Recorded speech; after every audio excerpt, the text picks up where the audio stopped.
Bisan kon holiday ning Independence Day, gipili sa mga personnel sa BGMP Talisay City Female Dormitory ang pagtabang sa pag-andam sa mga eskwelahan sa pagbukas unya sa klase karong Lunes. Si Fem Marie Dumabo kadunay live report. Fem?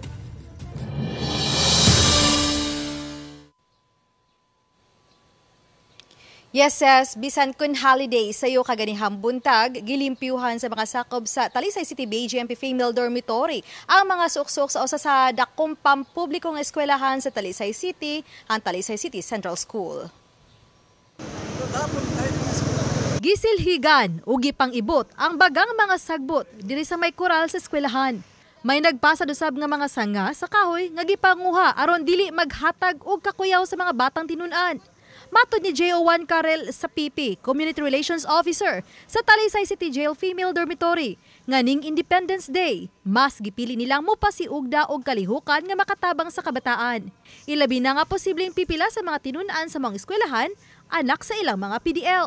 And we support this initiative in celebration po sa among 14th BGMP Community Relations Service Month. Importante siya since we support literacy sa mga estudyante and to support the other environment para conducive ang learning sa mga students. Gahapon, ang mga personnel sa Talisay City Jail Male Dormitory mitambong sa pagpanglimpyo og namintal usab sa mga classroom sa Talisay City Central School. Samtang niadtong Martes, ang Maghaway Elementary School usab ang gitabangan sa BGMP Female Dormitory.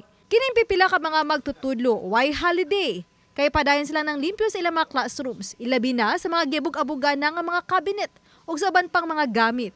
Sama na lang ining grade 1 teacher, kay matud niya daghan pang angay andamon. Upat ka adlaw sa dili pang opening of classes. Apan wa may mga ginikanan o gubang stakeholder nga nitabang, wa siya nag-inusara kay ang iyang hinigugmang siman may mitabang kaniya, inay nga manglaag sa iyang pagbakasyon. Wala man po parents nga mo brigada po doon tabang. And then daghan pa man siya kapasunon nga kuan kanang humanon para ma-ready ang classroom ba. So tabang na lang po ko. Murag nahog na yung date na mo. Thankful sad ko kay nara siya mo help.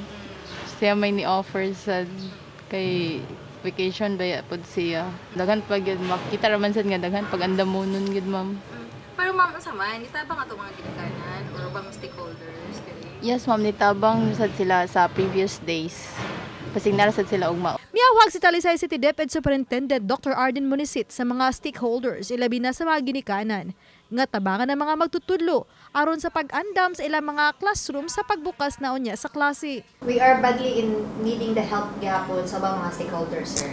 Yes, as usual, no. Magkinahanglan jud ta sa help. Sa nagpadayon nga brigada eskwela, mga kawani sa Talisay City Health Office nitabang usab. Kagahapon nagdala sila og mobile clinic sa usa sa mga eskwelahan nga dunay labing daghang tinunan sa Lawan Ono Elementary School.